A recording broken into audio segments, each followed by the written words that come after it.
લક્ષ્ય ન્યૂઝ, એક નજર, એક લક્ષ્ય. સુરેન્દ્રનગરના લીંબડીના ઝાખડ ખાતે જિલ્લા કક્ષાનો 77મો વન મહોત્સવ યોજાયો.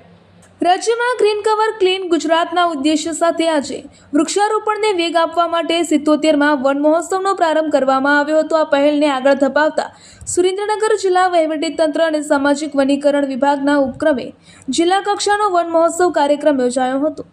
આજરોજ લીંબડીના ઝાખડ ગામે નાયબ મુખ્ય દંડક જગદીશભાઈ મકવાણાના અધ્યક્ષસ્થાને જિલ્લા કક્ષાના વન મહોત્સવનો કાર્યક્રમ યોજાયો હતો. આ કાર્યક્રમમાં લોકોમાં પર્યાવરણ પ્રત્યે જાગૃતિ ફેલાવવા અને જિલ્લાને હરિયાળો બનાવવા માટે મહાનુભાવો દ્વારા લોકોને અપીલ કરવામાં આવી હતી. મહાનુભાવોએ પોતાના વક્તવ્યમાં વૃક્ષોનું મહત્વ શું છે તેમજ રાજ્ય સરકાર દ્વારા રાજ્યને તેમજ વિવિધ જિલ્લાઓને હરિયાળું બનાવવા માટે વિવિધ કાર્યક્રમો કરી રહી છે, ત્યારે લોકોએ પણ વૃક્ષોનું મહત્વ સમજે અને દરેક વ્યક્તિ વૃક્ષનો ઉછેર કરે તે આવનારી પેઢી માટે ખૂબ જ જરૂરી છે. ઉપસ્થિત મહાનુભાવોના વરદ હસ્તે વૃક્ષારોપણ કરવામાં આવ્યું હતું. જિલ્લા કક્ષાના વન મહોત્સવના કાર્યક્રમમાં નાયબ મુખ્ય દંડક જગદીશ મકવાણા, પૂર્વ કેબિનેટ મંત્રી અને લીંબડીના ધારાસભ્ય કિરીટસિંહ રાણા, પાટડી દસાડાના ધારાસભ્ય પી.કે. પરમાર, પૂર્વ કેબિનેટ મંત્રી અને ભાજપ આગેવાન આઈ.કે. જાડેજા, જિલ્લા પોલીસ વડા, જિલ્લા કલેક્ટર, જિલ્લા વિકાસ અધિકારી, જિલ્લા પંચાયત પ્રમુખ સહિત વરિષ્ઠ વન અધિકારી કે. રમેશ, મુખ્ય વન સંરક્ષક, સામાજિક વનીકરણ વર્તુળ અમદાવાદ, નાયબ વન સંરક્ષક વિભાબેન ગોસ્વામી, તુષાર પટેલ સહિત અનેક મહાનુભાવો, અધિકારીઓ અને કર્મચારીશ્રીઓ ઉપસ્થિત રહ્યા હતા. રિપોર્ટર દેવમ ત્રિવેદી, સુરેન્દ્રનગર. ગુજરાતના વન વિભાગ દ્વારા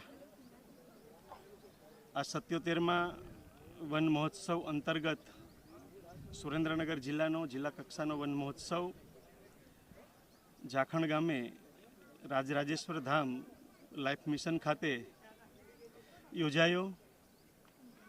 આ વન મહોત્સવ ઉજવવાનું એકમાત્ર કારણ કે લોકોમાં વૃક્ષો વાવવા પ્રત્યેની જાગૃતિ આવે, વધારેમાં વધારે વૃક્ષો વવાય, સાથે સાથે એનો ઉછેર થાય, એનું જતન થાય અને સમગ્ર વિશ્વ માટે જે મોટામાં મોટો ખતરો છે ગ્લોબલ વોર્મિંગનો, જે પ્રતિકૂળ આબોહવા અને એના કારણે જે આ દેશ અને વિશ્વ સામે અનેક પડકારો ઊભા થયા છે, એ પડકારોને પહોંચી વળવા માટે, પર્યાવરણને સંતુલિત કરવા માટે વૃક્ષ એક આવશ્યક છે અને વૃક્ષ એક ખૂબ જ જરૂરી છે.